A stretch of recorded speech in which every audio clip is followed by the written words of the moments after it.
Hello, everyone. A very good evening to all, and welcome to the fifth lecture of our history main series. And today we will be discussing about Buddhism and a very important current affair related to Buddhism, that is Nalanda University, because it was recently inaugurated by Prime Minister of India उसका campus.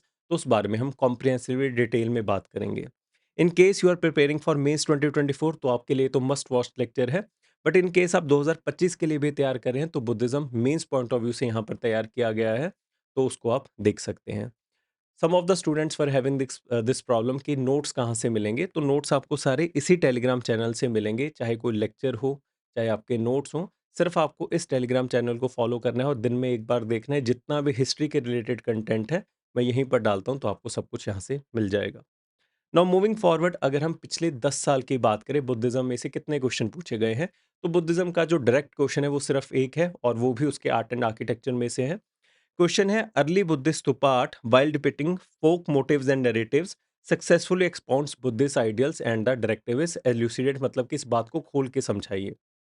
पर इसके अलावा Buddhism से जो जुड़े हुए questions हैं वो बहुत बार गंधारा स्कूल ऑफ आर्ट के रिलेशन में पूछे गए हैं. तो ये Gandhara, Amravati and Mathura school of art, जितने भी स्कूल्स ऑफ आर्ट हैं ये हम एक सेपरेट लेक्चर में डिस्कस करेंगे, तो उस वजह से यहाँ पर डिस्कस नहीं किया गया.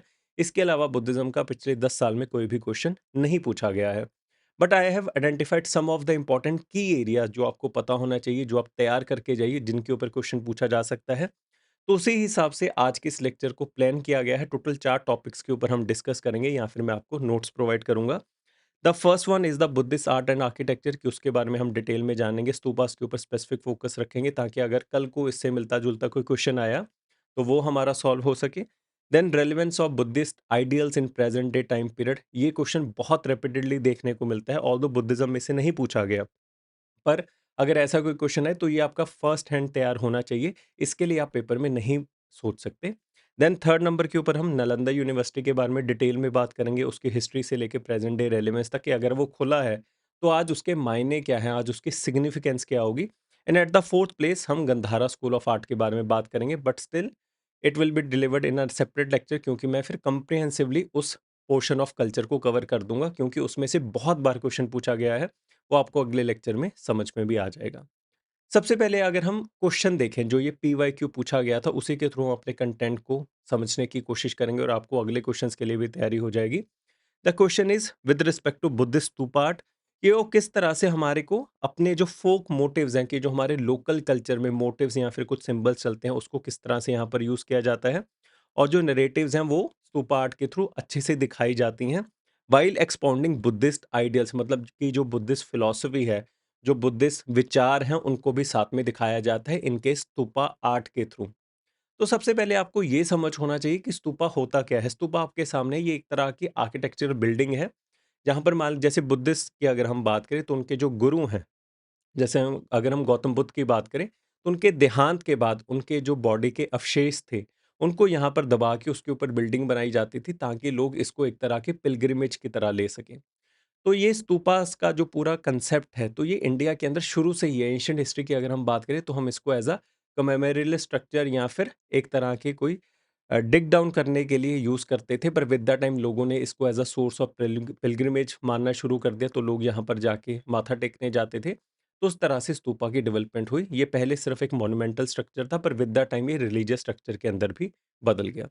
ये हम सारा कुछ इंट्रोडक्शन के अंदर बता सकते हैं कि किस तरह से शुरू हुआ. स्तूपास के बारे में पहले एक लाइन लिख दी, और फिर बुद्धिज्म के अंदर स्तूपास कब से उनकी रेलेवेंस बढ़ी वो हम सेकंड या थर्ड लाइन में लिख सकते हैं. And this in a nutshell will form our introduction to this answer. अब ऑल्दो ये एक पीवाईक्यू है, पर जब हम किसी भी क्वेश्चन को डिस्कस करते हैं तो आपके लिए एक तरह का रोड मैप भी है how to approach the question, क्योंकि बच्चे क्या करते हैं, ज़्यादातर वो क्वेश्चंस को देख के डर जाते हैं कि हम इसको किस तरह से सॉल्व करेंगे, किस तरह से लिखेंगे. तो इंट्रोडक्शन आप सिंपल पहली लाइन के अंदर स्तूपा के बारे में रेफरेंस दोगे, और दूसरी लाइन के अंदर स्तूपास इन बुद्धिज्म का रेफरेंस दोगे कि वो वहाँ पर किस तरह से उन्होंने इंपॉर्टेंस प्राप्त की. तो आपकी ये एक बहुत अच्छी इंट्रोडक्शन बन जाएगी. और फिर जस्ट इंट्रोडक्शन के बाद आपका ये स्तूपा का जो डायग्राम है वो ज़रूर बना होना चाहिए, क्योंकि अगर आप बिना स्तूपा डायग्राम के इस पूरे आंसर को एक्सप्लेन करने लग जाएंगे so it will be a half baked पूरा एफर्ट. तो ये होना यहाँ पर बहुत ज़रूरी है. तो प्लीज़ अगर कल को क्वेश्चन आए तो इस डायग्राम को ध्यान में रख लीजिएगा, ऑल्दो ये बहुत ही सिंपल क्वेश्चन है, सिंपल डायग्राम है. यहाँ पर अगर आपने बुद्धिज़्म के बारे में पढ़ा है, बुद्धिज़्म को थोड़ा बहुत जानते हैं, तो बुद्धिज़्म के आइडियल्स को भी जानते होंगे। जैसे हम बुद्धिज़्म के 3 ज्वेल्स की बात करें, बुद्ध खुद सबसे पहले, फिर उनका जो धाम है, जो उनका धर्म है, और तीसरे नंबर के ऊपर उनका जो संघ है, बुद्धा, धम्म एंड देन वी हैव संघ। तो ये जो 3 क्राउन्स या फिर 3 ज्वेल्स ऑफ बुद्धिज़्म है, वो इस छतरी के थ्रू दिखाए जाते हैं। यही वो पूछने की बात कर रहे हैं कि किस तरह से जो बुद्धिस्ट स्तूपा आर्ट है, वो बुद्धिज़्म के आइडियल्स को दिखाता है, बुद्धिज़्म की फिलॉसफी को दिखाता है, and at the same time वो यहाँ पर इनके जो लोकल मोटिव्स हैं, लोकल नैरेटिव्स हैं, उनको भी यूज़ करते हैं। सॉरी, साइड से लाइट गिरने वाली थी। तो लेक्चर डिसरप्ट हो जाता है, इसलिए मेरे को पकड़नी पड़ी। तो उसी चीज़ को यहाँ पर मैंने एक-एक करके इनके वो जो 5 प्रोमिनेंट स्टाइल्स हैं या फिर जो 5 प्रोमिनेंट चीज़ें हैं स्तूपा आर्ट के अंदर, उसको यहाँ पर रिप्रेज़ेंट किया है। जैसे सबसे पहले अंडा, represent the world mountain and the infinite dome of heaven symbolising the cycle of birth and death. तो क्योंकि इस पूरे अंडा के अंदर ही उन बुद्धा के अवशेषों को रखा जाता है या फिर जो बुद्धिस्ट मॉन्क्स हैं उनके रेलिक्स को रखा जाता है, तो उस वजह से हम इसको as a infinite process of death and life के थ्रू इसको हम रिप्रेजेंट करते हैं। यही सब कुछ आपको वहां पर बता के आना है। जैसे हमने यहाँ पर बात की कि अगर हम छतरी की बात करें, जस्ट अ सेकेंड, छतरी की बात करें, अम्ब्रेला लाइक स्ट्रक्चर की बात करें, represent the 3 jewels of Buddhism, Buddha, धर्म एंड द संघ, वो आपने समझ दिया। अब इस छत्र के आसपास हार्मिका है, स्मॉल फेंस है, symbolising the zenith beyond life and death which represent nirvana. Then we have yasti which is the axis pole, symbolising the axis mundi, the cosmic connection between heaven and earth. तो इस तरह से आपको चीज़ों के बारे में वहां पर थोड़ा बहुत डिटेल में बात करके आनी है। But that doesn't mean that कि आपको ये सारे 5 के 5 पॉइंट्स आने चाहिए। अगर आप रफ रेफरेंस भी रख लेंगे, अगर आप सीधा ये रख देंगे कि इन बुद्धा स्तूपा आर्ट्स के थ्रू इन चीज़ों को रिप्रेजेंट किया जाता है, अगर आप सिंबल भी बता दें कि इस चीज़ के थ्रू इस पर्टिकुलर चीज़ को रिप्रेजेंट किया जाता है, जैसे छत्र के थ्रू 3 ज्वेल्स ऑफ बुद्धिज्म, तो वो बहुत ज़्यादा अच्छा आपका आंसर हो जाएगा। पर अगर आप उतना ना याद रख पाएँ, एटलीस्ट आपको इनके आइडिया ज़रूर पता होना चाहिए कि डोम किस चीज़ को रिप्रेजेंट करता है, फेंसिंग किस चीज़ को रिप्रेजेंट करती है, छत्र किस चीज़ को रिप्रेजेंट करता है, so that is very important. जैसे हम गेटवेज़ की बात करें, जैसे सांची स्तूपा के बाहर आपने उसका बहुत सुंदर गेटवे देखा होगा, जो अशोक के द्वारा लगवाया गया था। तो ये गेटवेज़ किस चीज़ को रिप्रेजेंट करते हैं? These gateways use familiar cultures like yakshas, yakshis and nagas, making Buddhist teachings accessible to the masses। कि जो वहाँ के लोकल मोटिव्स हैं, लोकल कहानियाँ हैं, उनको इन दीवारों के ऊपर लिखा जाता है। आपने पक्का से जटाका टेल्स के बारे में सुना होगा कि जो बुद्धा की लाइफ स्टोरीज है, जो उनके बचपन की, प्रीवियस जन्म्स की कहानी है, उनको इन दीवारों के ऊपर लिखा जाता है ताकि लोगों तक बुद्धिज्म के मैसेज पहुंच सके। वही हमारा क्वेश्चन भी कह रहा है। तो आपको यहाँ पर लास्ट पॉइंट को, जो यहाँ पर आप 5 पॉइंट लिख रहे हैं, उसको इलैबोरेट करते हुए आगे आपको बताना है कि जटाका टेल्स कॉमन कल्चरल सिंबल, जो उस जगह के कॉमन कल्चरल सिंबल है, जैसे गजलक्ष्मी का स्टैचू हो सकता है, गजलक्ष्मी का स्कल्पचर हो सकता है। यहाँ पर मैंने सब कुछ साथ में ऐड ऑन किया भी हुआ है। एंड लास्ट में हमारे पास नेचर एंड मिस्टिकल क्रिएचर्स हैं, उनको भी यहाँ पर रिप्रेजेंट किया जाता है। तो इस तरह का आपका आंसर बनेगा। जब ये आपको पूरा कंटेंट मिल जाएगा, वो आपको एक बार पढ़ना ज़रूर पड़ेगा। आप क्लास के अंदर कुछ भी समझ के चले जाइए, अगर आपको ये लगे कि ये तो क्वेश्चन बहुत आसान था, कंटेंट बहुत ईज़ी है, but then also at the same time जब तक आप खुद से नहीं पढ़ेंगे, आप खुद से इन चीज़ों को पॉइंट फॉर्म में समराइज़ करके अपने शब्दों में नहीं लिखेंगे, मेरा कंटेंट या किसी भी टीचर का कंटेंट आपको आगे नहीं लेके जा सकता। आपको मेहनत खुद से ही करनी पड़ेगी। जितनी मैं अपने एंड से अच्छे कंटेंट देने की कोशिश कर सकता हूँ, वीडियोस प्रोवाइड करने की कोशिश कर सकता हूँ, वो मैं ज़रूर करूँगा, पर हमेशा याद रखना आपको मेहनत खुद से ही करनी पड़ेगी। तो ये ऑल्दो 10 नंबर का क्वेश्चन है, मैंने आपको काफ़ी सर्टेन कंटेंट प्रोवाइड कर दिया है यहाँ पर कि अगर कल को ऐसा कोई भी क्वेश्चन आए या फिर बुद्धिस्ट आर्ट एंड आर्किटेक्चर के ऊपर भी क्वेश्चन आ जाए, तो इसी स्तूपा आर्ट को बहुत ढंग से समझाना, इसके साथ इसकी जो रेलेवेंस है उसको बताना। यहाँ पर मैंने famous stupas that were build during different time period, जैसे मॉडर्न एम्पायर, सतवाहनास, कुशाना का time period, Gupta time period, एक-एक मैंने एग्जांपल भी दिया है कि उनके टाइम पीरियड के जो इंपॉर्टेंट स्तूपास है, अगर इसको भी लिखाएँगे तो आपका वैल्यू एडिशन हो जाएगा, आपके आंसर के अंदर थोड़ा एक आधा मार्क आपको ज़्यादा मिल जाएगा। तो उस तरह से हर चीज़ यहाँ पर आपको कवर्ड मिलेगी। अगला जो हमारा इंपॉर्टेंट टॉपिक है वो ये है कि बुद्धिज़्म के अगर हम आइडियल्स की बात करें, वो आज के प्रेज़ेंट डे में किस तरह से रेलेवेंट है, या फिर आज की दुनिया बुद्धिज़्म के आइडियल से क्या सीख सकती है, क्या चीज़ों को प्रमोट कर सकती है। तो सबसे पहले आपने बुद्धिज़्म के अंदर 2 इंपॉर्टेंट चीज़ें पढ़ी हैं। एक तो है फोर नोबल ट्रुथ, जहाँ पर बुद्ध समझाते हैं कि दुनिया में आपको सबसे पहले ये मानना पड़ेगा कि सफ़रिंग है। फिर उस सफ़रिंग का जो मूल आधार है, उसका कारण है, उसको जानना पड़ेगा। इन सारी इंफॉर्मेशन नॉलेज को एक्वायर करने के बाद आपको रास्ता खोजना पड़ेगा कि उस सफरिंग को हम दूर किस तरह से कर सकते हैं। ये है फोर नोबल ट्रुथ। चौथे नोबल ट्रुथ के अंदर बुद्ध ये समझाते हैं कि अगर आपको दुख हो, किसी भी तरह का दुख हो, अगर उसको दूर करना है तो एट फोल्ड पाथ है, उसके थ्रू आप दूर कर सकते हैं। और उसके लिए ये मैंने उसका एक इंफॉर्मेटिव डायग्राम बनाया है, अगर आपकी स्क्रीन के ऊपर अगर आपको दिख रहा हो। ऑल्दो अभी शायद वीडियो के अंदर आपको प्रॉपर्ली विजिबल ना हो, तो एट फोल्ड पाथ जो है उसको मैंने तीन हिस्सों में डिवाइड किया है। The first one being wisdom, दूसरा है एथिकल कंडक्ट और तीसरा है मेडिटेशन। अभी मेरे पीछे आ रहा है, उसके लिए मेरे को माफ करना। विजडम की अगर हम बात करें तो दुनिया में अज्ञानता की वजह से लोग परेशान हैं, लोग दुखी हैं कि वो चीज़ों को ढंग से समझ या परसीव नहीं कर पाते। तो उसके लिए राइट अंडरस्टैंडिंग और राइट इंटेंशन होना चाहिए इंसान के पास। बुद्ध ये हजारों साल पहले समझा गए। वो कहते हैं कि दुनिया के अंदर जो अनएथिकल चीज़ें हैं वो बहुत बढ़ जाएंगी, तो इंसानों को एथिकल कंडक्ट रखना चाहिए। और उसके लिए हमारे पास क्या क्या होना चाहिए? Right action, right speech, right livelihood. And last में, क्योंकि दुनिया आज के टाइम में बहुत ज़्यादा स्ट्रेसफुल है, बहुत ज़्यादा चीज़ों से घिरी हुई है, तो उन चीज़ों से बचने के लिए हमारे को मेडिटेशन करनी पड़ेगी। And over here we have right concentration, right mindfulness and right effort. तो अगर इस तरह से 8 इकट्ठे याद रख पाने बहुत मुश्किल है। अगर आप इन 8 को 3 चीज़ों में क्लब करके याद करने की कोशिश करेंगे तो आपको एक लॉजिकल प्रोसेस लगेगा और बहुत आसानी से याद भी हो जाएगा। और अगर इस तरह की डायग्राम आप पेपर में बनाएँगे, मैं आपको दावा कर सकता हूँ कि 100 में से सिर्फ 5-10 बच्चे ही इस तरह से प्रेज़ेंट करके आएँगे। And that will be a jackpot for us, क्योंकि हमारे को फिर आधा या 1 नंबर एक्स्ट्रा मिल जाएगा। ठीक है? तो आपको इसी तरह से अपने इंट्रोडक्शन को खोलना है कि गौतम बुद्ध के द्वारा अपने जीवन काल में ये समझ लिया गया था कि टाइम पीरियड कोई भी हो, दुःख इंसान के हमेशा सेम तरह के रहेंगे। कि आज से हज़ारों साल पहले भी इंसान ग्रीड की वजह से दुखी था, उसके डिज़ायर्स बहुत ज़्यादा थे, इस वजह से उसको शांति नहीं मिल पाती। आज भी इंसान उसी वजह से दुखी है, ऑल्दो जो पैटर्न है समाज का वो बदल चुका है क्योंकि टेक्नोलॉजी आ चुकी है।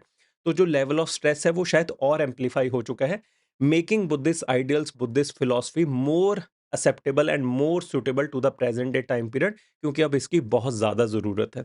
उन्हीं सारी चीज़ों को यहाँ पर फोर नोबल ट्रुथ को उसको डायग्राम के थ्रू, जो कंसेप्ट ऑफ तनहा है, जिसको डिज़ायर कहा जाता है, तो वो भी गौतम बुद्ध के द्वारा समझाया जाता है। उनके एक बहुत फेमस ये डायग्राम है जहाँ पर there are three roots of evil, these are the three ultimate causes of suffering. The first, greed and desire, represented by a rooster, ignorance or delusion represented by a pig, and hatred and destructive urges represented by a snake। आप किसी भी तरह की suffering को ले लीजिए, इन्हीं तीन में से एक बनेगी और आप इन तीनों को वहां पर लिख के आ सकते हैं। ये उसकी डायग्राम है, ये डायग्राम वहां पर जरूरत नहीं है, सिर्फ आपको दिखाने के लिए, ताकि आपकी मेमोरी में चीज़ें रिटेन हो जाएँ, उस वजह से यहाँ पर मैंने डाली हुई है। तो प्लीज़ इसको ध्यान में रखिएगा। अब पूरा आंसर भी मैंने बना के दे दिया है, eightfold path and its relevance to present day world. अगर Buddhist ideals and its present to relevance to present day world, अगर किसी भी तरह का क्वेश्चन फ्रेम होके आ जाए, आपका आंसर सेम तरीके का ही रहेगा। हर एक चीज़ के साथ वो आज के किस सिचुएशन में हमें हेल्प करेगी, वो भी मैंने आपको यहाँ पर समझाया हुआ है। जैसे हम सबसे पहले mindfulness and meditation of Buddha की बात करें, so relevance reduces stress, enhances focus and promotes wellbeing. For example, instead of lashing out in road rage when cut off in traffic, practising mindfulness helps maintain composure and response calmly. जैसे आप बहुत सारे road रेजिस के मामले देखते हैं जहां पर लोग एक दूसरे के ऊपर चला रहे हैं, कई बार हाथापाई भी हो जाती है, वो सारा कुछ हो रहा है। अगर बुद्धिज्म के हम कंसेप्ट्स को फॉलो करें, अगर अब मान लीजिए ये जैनिज्म के लिए होता तब भी हम सेम चीज़ लिखते, किसी भी धर्म के लिए होता हम सेम ही कंसेप्ट को लिखते, बस उसको लिखने का तरीका आना चाहिए। यही मेन आंसर राइटिंग में आपको करना है। अगर आपने बुद्धिज्म को समझ लिया, जैनिज्म को समझ लिया, तो उसके बाद क्वेश्चन कहीं से भी आ सकता है। एग्जाम्पल यही रहेंगे, लिखने का तरीका यही रहेगा, ऊपर का जो हेडिंग है थोड़ा बहुत उसमें चेंज आएगा। यही सबसे खास बात है हिस्ट्री की आंसर राइटिंग की, अगर आप कंसेप्ट को समझते हैं तो चीज़ें आसान हैं। यहाँ पर जितने भी एग्जाम्पल्स लिखे हुए हैं, आप इनको एथिक्स के अंदर भी यूज़ कर सकते हैं। इन सारे कंटेंट को आप एथिक्स के जो अदर वैल्यू एडिशन वाले क्वेश्चंस हैं उसमें यूज़ कर सकते हैं, एस्से में यूज़ कर सकते हैं, इंटरव्यू में यूज़ कर सकते हैं। तो उसी वजह से मैं इसको कॉम्प्रिहेंसिव कंटेंट कह रहा हूँ।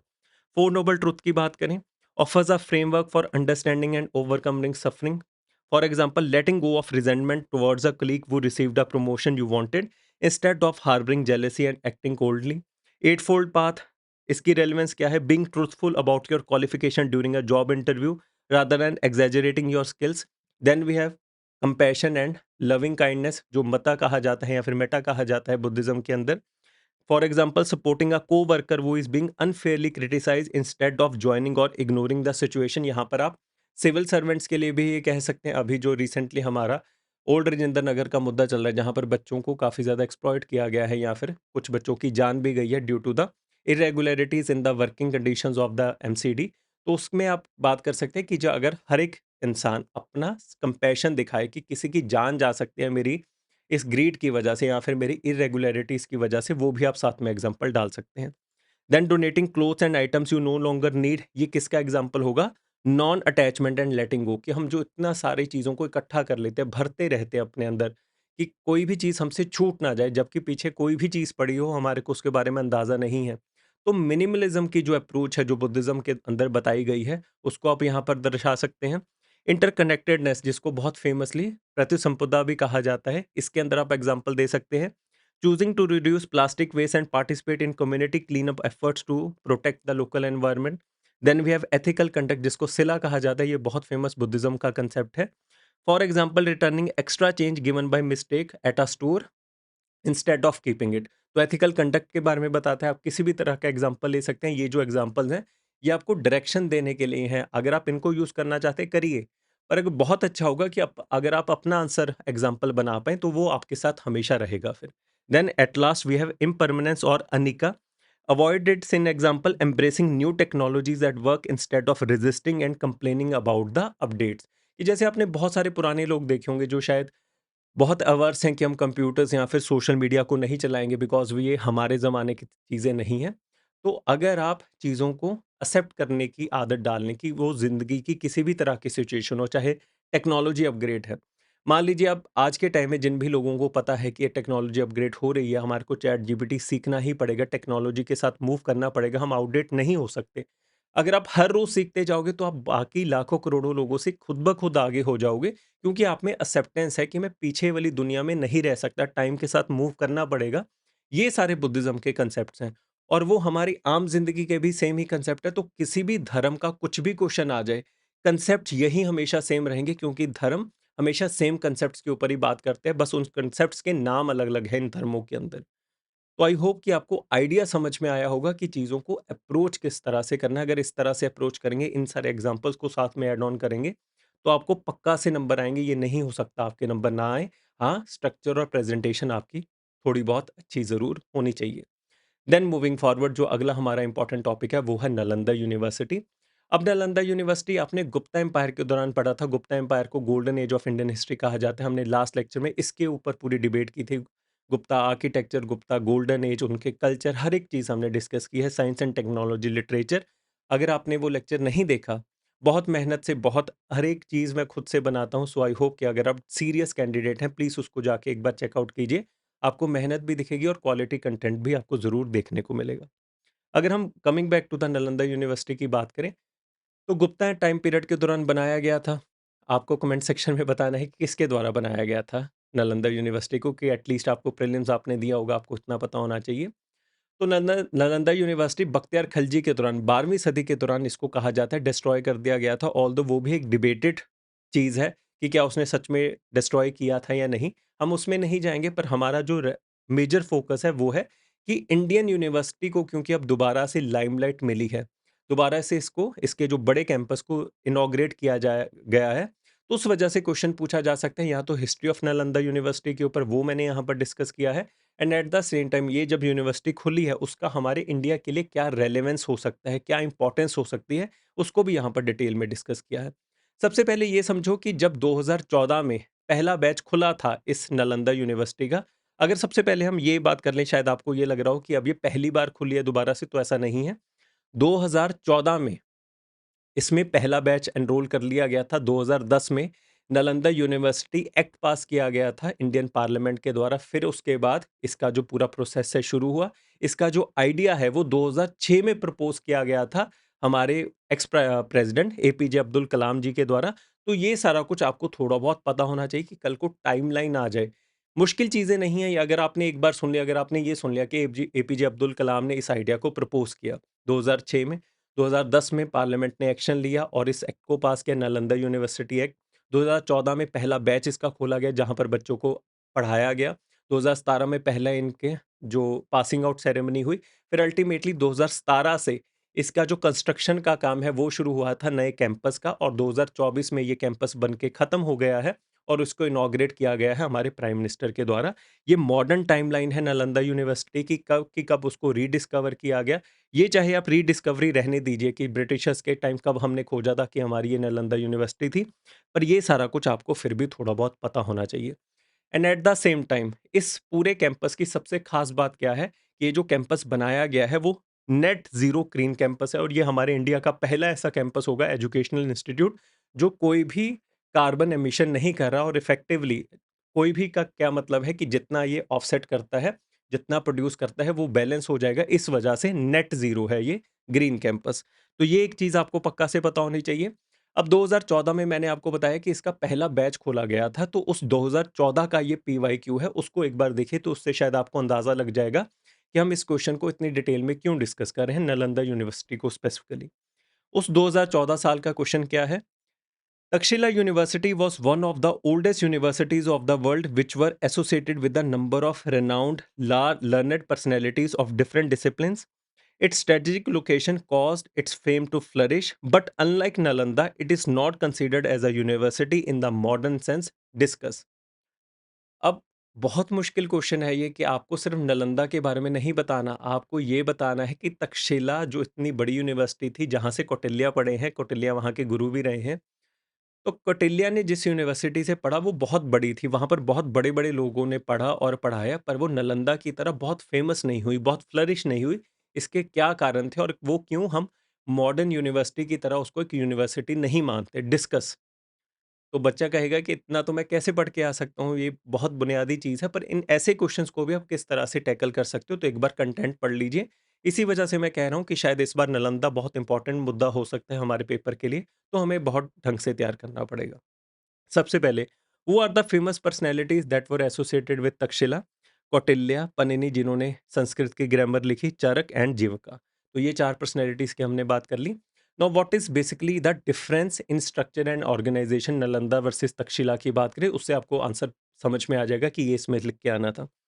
सबसे पहले है सेंट्रलाइज स्ट्रक्चर एंड करिकुलम, कि अगर हम नालंदा यूनिवर्सिटी की बात करें, उसका जो पूरा करिकुलम था वो एक सेंट्रलाइज प्रोसेस था। And at the same time Takshashila के अंदर ये कोई पर्टिकुलर सिंगल यूनिवर्सिटी नहीं थी, ये अलग अलग स्कूल्स को इकट्ठा करके उसको हमने नाम दिया था तक्षशिला यूनिवर्सिटी। हर एक गुरु जो अलग अलग विषयों के गुरु थे, वो अपने हिसाब से पढ़ाते थे, कुछ भी सेंट्रलाइजेशन नहीं थी। इस वजह से हम तक्षशिला को एक मॉडर्न यूनिवर्सिटी की तरह नहीं देखते, क्योंकि ये सेंट्रलाइज प्रोसेस नहीं है, टॉप टू बॉटम नहीं चलती। So Takshila operated as a collection of different educational institutions or Shishya Pathshalas led by individual teachers. Each guru had autonomy over their teaching methods and subjects.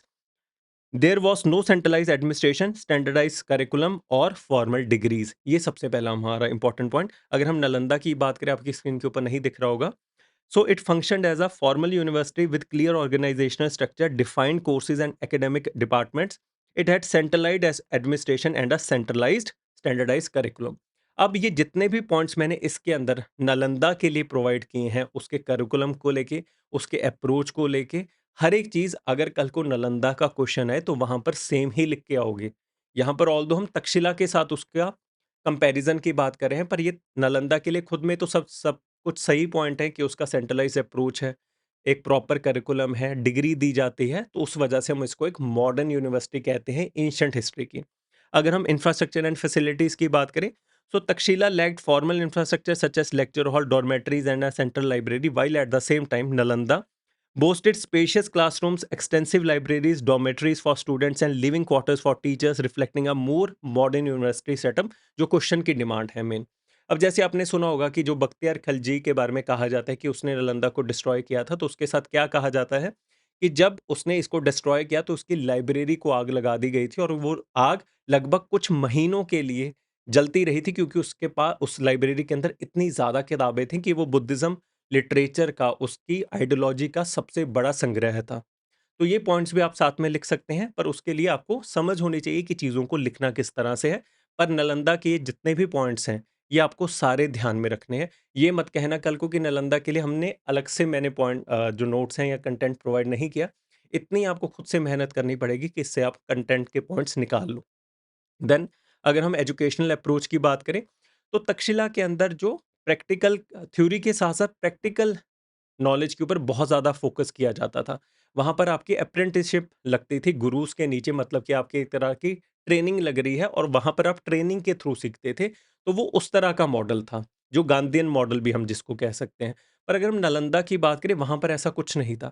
Nalanda के अंदर जैसे आप किसी school, college या फिर university में जाते हैं, जहाँ पर टीचर्स आपको गाइड करेंगे, आप अलग-अलग सब्जेक्ट्स पढ़ते हैं, तो वो उस तरह से काम करता था। तक्षशिला के अंदर आप किसी एक पर्टिकुलर फील्ड के अंदर ज़रूर मास्टरी करते थे, वहाँ पर आपका गुरु होता था, गुरु आपसे इन रिटर्न गुरु दक्षिणा लेगा, पर नालंदा एक मोर फॉर्मल स्ट्रक्चर था। Nalanda provided a structured environment focusing on theoretical learning, scholarly research, and intellectual exploration. It had a formal examination system and advanced degrees. अगर हम तक्षशिला की बात करें, it emphasized practical knowledge and skills through apprentice. The learning process was tailored to individual student capabilities and students progressed based upon mastery rather than a set curriculum कि वो जिस चीज़ में mastery करना चाहता है, वो एक इंडिविजुअल बेस्ड लाइब्रेरी थी, सॉरी यूनिवर्सिटी थी। अगर हम नालंदा की बात करें, वो एक जेनरिक बेस्ड यूनिवर्सिटी थी, जिसकी वजह से वो बहुत फ्लरिश कर सकी, क्योंकि उसका एक बुनियादी सिस्टम था, ढांचा था, उस वजह से।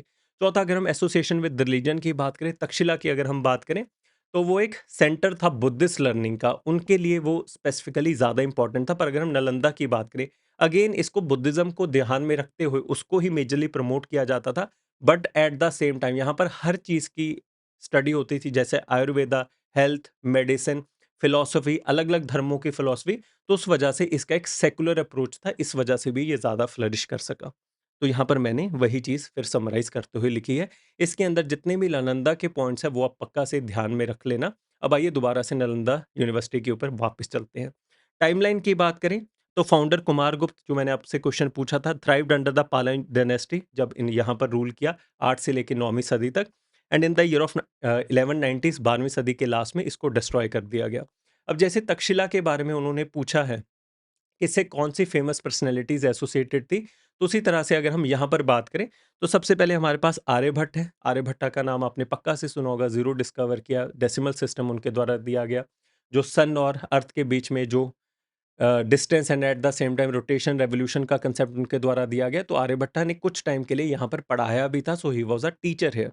एट द सेम टाइम आपने ह्यून सांग के बारे में सुना होगा, उन्होंने भी यहाँ पर कुछ टाइम पढ़ा है और पढ़ाया है, so these are the 2 most famous personalities, and apart from that यहाँ पर कुछ फेमस बुद्धिस्ट मॉन्क्स हैं, जो इसके साथ एसोसिएटेड थे, जैसे नागार्जुना, दिगनागा, धर्मपाला, ये सारे नाम आप एक बार याद रख सकते हैं। अगर कल को क्वेश्चन आए, तो मैं चाहता हूँ कि हम मेहनत कर रहे हैं, तो आपका आंसर सबसे परफेक्ट हो, आपके पास कंटेंट उस तरह का हो कि आप पढ़ के गए हैं। इसके बाद अगर कल को क्वेश्चन आ जाए, एक ये चीज़ आप ज़रूर लिख के आएँगे, दैट इट वाज़ द फ world's first residential university of the world, कि दुनिया की पहली रेजिडेंशियल यूनिवर्सिटी थी, and at the same time it also has the credit of being the UNESCO world heritage site and also the institute of national importance. उसके अलावा जो एक मुद्दा वहाँ पर पूछा जा सकता है, वो है सिग्निफिकेंस, कि जो हमने इसका रिवाइवल किया है, तो उसका आज का प्रेज़ेंट डे सिग्निफिकेंस क्या हो सकता है? तो उसमें सबसे पहले हम हिस्टोरिकल एंड कल्चरल सिग्निफिकेंस का एक टॉपिक हेडिंग बनाएँगे, उसके अंदर हम reconnection with ancient heritage and global education legacy, उस 2 पॉइंट्स को एक्सप्लेन कर देंगे। आपको इतना लंबा लिखने की ज़रूरत नहीं है, इतनी डिटेल में। ये जो कंटेंट प्रोवाइड किया गया है, ताकि आपको थोड़ा बहुत समझ में भी आ जाए, आप पॉइंट एक-एक ही लिख के आएँगे, एक-एक लाइन सिर्फ़ उसके साथ मोर देन इनफ है। अगला हमारा हेडिंग आएगा एकेडमिक एंड रिसर्च सिग्निफिकेंस, की यहाँ पर एकेडमिक सिग्निफिकेंस है, रिसर्च सिग्निफिकेंस है। हम इसको एक इंटरडिसिप्लिनरी रिसर्च हब बना सकते हैं, जो एंशिएंट इंडियन हिस्ट्री से इंस्पायर्ड है। इसको हम एक नॉलेज एक्सचेंज प्रोग्राम के थ्रू यूज़ कर सकते हैं, कि बाहर के देशों को बुलाएँ, कि बच्चों को बुलाएँ कि यहाँ पर आके आप रिसर्च करिए। अगर इंडिया के ऊपर किसी ने भी रिसर्च करनी है, तो यहाँ पर हम उनको एक प्लेटफ़ॉर्म प्रोवाइड कर सकते हैं, क्योंकि हमारा हिस्टोरिकल सिग्निफिकेंस भी है। बाहर से भी बहुत ज़्यादा लोग आते थे नालंदा यूनिवर्सिटी में पढ़ने के लिए, हमने बहुत सारे लोगों का नाम देखा। ह्यून सेंग जैसे, वहाँ पर एक एग्ज़ाम्पल साथ में प्रोवाइड हो सकता है। सो अगेन बहुत ईज़ी हमारा कंटेंट हो जाएगा। डिप्लोमैटिक एंड स्ट्रैटेजिक सिग्निफिकेंस भी है इसकी बहुत ज़्यादा, क्योंकि इसको एशियान के ऊपर बहुत बार इसकी बात हो चुकी है, कि इस एक पर्टिकुलर यूनिवर्सिटी को हम एशियान की यूनिवर्सिटी बनाएँगे, जहाँ पर बाकी देशों से भी बच्चे आ सकते हैं। तो ये हम इसको एक सॉफ्ट पावर की तरह यूज़ कर सकते हैं, और इससे अपनी जो रीजनल इन्फ्लुएंस है साउथ ईस्ट एशिया के अंदर, उसको बहुत बड़ा कर सकते हैं।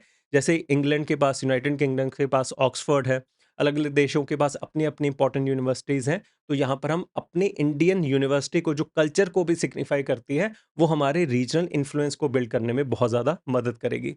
अब आपने ये पॉइंट सुन लिया, तो अब आपके लिए ऐसे क्वेश्चंस को आंसर कर पाना बहुत आसान रहेगा। इसीलिए अगर मान लीजिए आप आंसर राइटिंग अभी नहीं भी कर रहे, आप कुछ नहीं कर रहे, अभी आप बहुत इनिशियल इनटू योर प्रिपरेशन है, तब भी आपके लिए लेक्चर्स बेनिफिशियल रहेंगे। एटलीस्ट आपके आइडिया जनरेट होने शुरू हों कि मुश्किल क्वेश्चंस को किस तरह से टैकल किया जाता है। तो जब आप फिर अपने कंटेंट को पढ़ेंगे तो आपको साथ में साथ क्लैरिटी भी आती चली जाएगी। देन अगर हम सोशल एंड इकोनॉमिक सिग्निफिकेंस की बात करें तो लोकल डेवलपमेंट होगी तो दुनिया की कोई भी यूनिवर्सिटी खोल दीजिए किसी भी जगह के ऊपर, तो वहाँ पर लोकल डेवलपमेंट होगी। तो एक जेनरिक पॉइंट है। ये जितने भी जेनरिक पॉइंट्स होते हैं ये आपके लिए एक फॉर्डर मटेरियल का काम करते हैं कि जिस क्वेश्चन के अंदर आपको कुछ बहुत ज़्यादा नहीं पता, तो वहाँ पर आप ऐसे पॉइंट्स को लिख दीजिए। And then educational opportunities again a very basic point. Environmental and sustainable development significance, उसके अंदर हमने ग्रीन कैंपस इनिशिएटिव की बात कर ली, that it is a net zero green campus, वो सबसे इंपॉर्टेंट पॉइंट होगा। एंड रिसर्च इन सस्टेनेबिलिटी, यहाँ पर वो की जा रही है जो कि हमारे फ्यूचर के लिए बहुत इंपॉर्टेंट है। एंड इस वजह से जो इस यूनिवर्सिटी का रिवाइवल है, उसका सिग्निफिकेंस हमारे मॉडर्न टाइम पीरियड्स के लिए बहुत ज़्यादा रहेगा। तो जब प्राइम मिनिस्टर के द्वारा इस पूरी नालंदा यूनिवर्सिटी को इनॉग्रेट किया गया था, तो एक इंपॉर्टेंट लाइन उनके द्वारा कही गई थी। आप उस लाइन के थ्रू अपने आंसर को कंक्लूड कर सकते हैं। जैसे लाइन क्या है? Nalanda is more than just a name, it's a mantra, an identity, a declaration that books might get destroyed in fire, but knowledge will persist. ये यूनिवर्सिटी खत्म हुई, इसकी पूरी लाइब्रेरी को खत्म किया गया, नॉलेज को खत्म किया गया, पर ये यूनिवर्सिटी रही, क्योंकि किताबें जल सकती हैं पर कभी भी नॉलेज उस किताब के अंदर जो है वो नहीं जल सकती। जिसने पढ़ लिया वो हमेशा आगे रहेगा। इसीलिए आपके माँ बाप ने हमेशा आपको समझाया होगा कि सब जो चोर है, जैसे मेरी मम्मा मेरे को हमेशा बचपन में कहते थे कि जो चोर है वो सब कुछ चोरी करके लेके जा सकता है, पर जो तेरा दिमाग है, जो तेरे पास ज्ञान है, वो नहीं चोरी हो सकता। तो तेरा हमेशा फ़ोकस ज्ञान के ऊपर होना चाहिए। तो उस चीज़ों ये चीज़ मेरे साथ हमेशा रही है, तो वही चीज़ यहाँ पर बताई गई है। देन अगर मान लीजिए कल को नालंदा के साथ किसी और यूनिवर्सिटी के बारे में थोड़ा बहुत रेफ़रेंस आ जाए कि इसके बारे में बताओ, तो एंशिएंट हिस्ट्री के अंदर जितनी भी प्रोमिनेंट हमारी यूनिवर्सिटीज़ रही हैं, उसकी भी मैं यहाँ पर मैंने थोड़ी बहुत डिटेल दी है, ताकि हम किसी भी पॉइंट के ऊपर एम्प्टी हैंडेड ना रह जाएँ कि क्वेश्चन आ गया और सर ने करवाया नहीं। मैं अपनी तरफ से मैक्सिमम एफर्ट कर रहा हूँ, एंड आई होप कि आप कमेंट सेक्शन में एटलीस्ट एक रिव्यू करेंगे that whether you are liking this series और नॉट। तो एक बार प्लीज़ अपना दीजिएगा, और अगर आपके पास कोई ऐसे टॉपिक्स हैं जिसके ऊपर आप चाहते हैं मैं कंटेंट प्रोवाइड करूँ, लेक्चर डिलीवर करूँ, तो आप वो भी बता सकते हैं। देन सबसे पहले हमारे पास तक्षशिला यूनिवर्सिटी है, उसके बारे में हमने पढ़ लिया। नालंदा यूनिवर्सिटी है। The other important universities are Vikramshila, जो अगेन किंग धर्मपाला के द्वारा खोली गई थी, पाला यूनिवर्सिटी पाला टाइम पीरियड के अंदर। वल्लभी यूनिवर्सिटी गुजरात की इंपॉर्टेंट यूनिवर्सिटी। एंड लास्ट में हमारे पास वेस्ट बंगाल ओडिशा की साइड के ऊपर उदानपुर यूनिवर्सिटी। ये 5 इंपॉर्टेंट यूनिवर्सिटीज़ का ध्यान आपको रखना है। एंड लास्ट में आपको मिलेगा कि what are the key features of ancient Indian university. तो जो हमने पहले सारा कुछ डिस्कस किया है उसी को समराइज़ करते हुए मैंने यहाँ पर आपको सारे पॉइंट्स को समराइज़ दे दिया है। प्लीज़ इसको एक बार पढ़ लीजिएगा। अगर आप मेंस 2024 के लिए पेपर देने जा रहे हैं, आपको काफ़ी ज़्यादा फ़ायदा देखने को मिलेगा, और कंटेंट आपके पास हो जाएगा कि किसी भी तरह का क्वेश्चन है, you will be able to attempt it. So this was whole for this lecture. हमने आज बुद्धिज़्म को डिस्कस किया, नालंदा यूनिवर्सिटी को डिस्कस किया, काफ़ी कंटेंट हैवी था आज का लेक्चर। प्लीज़ इस पीडीएफ को डाउनलोड कर लीजिएगा। अगला जो हमारा लेक्चर आएगा वो जैनिज़्म के ऊपर आएगा, तो एंशिएंट हिस्ट्री फिर उसके बाद हमारी सारी कंप्लीट हो जाएगी। ये 6 लेक्चर्स की हमारा पूरा एंशिएंट हिस्ट्री का कवरेज रहा है मेंस को लेके। अगर आप 2024 की तैयारी कर रहे हैं, प्लीज़ इसको एक बार चेकआउट करिए, आपको काफ़ी ज़्यादा मदद मिलेगी। और जितने भी मेरे पेड स्टूडेंट्स हैं, पेड क्लासेस के, तो आपको जो मैंने अ, बुद्धिज़्म के नोट्स प्रोवाइड किए हैं क्लासेस के अंदर, उनके अंदर इन करंट अफेयर्स और जो मेन स्पेसिफिक टॉपिक्स हैं, उनके नोट्स को ऐड कर लीजिएगा। फिर आपको 2025 के लिए कोई भी नहीं रोक पाएगा। So this was all for today. Thank you so very much. I will look forward to your reviews, जो आप कमेंट सेक्शन में लिखेंगे। और अगर आपके पास कोई रिव्यू सजेशन हुआ, कोई डाउट हुआ, वो भी आप हमेशा लिख सकते हैं। I will be very happy to help you. So thank you so very much.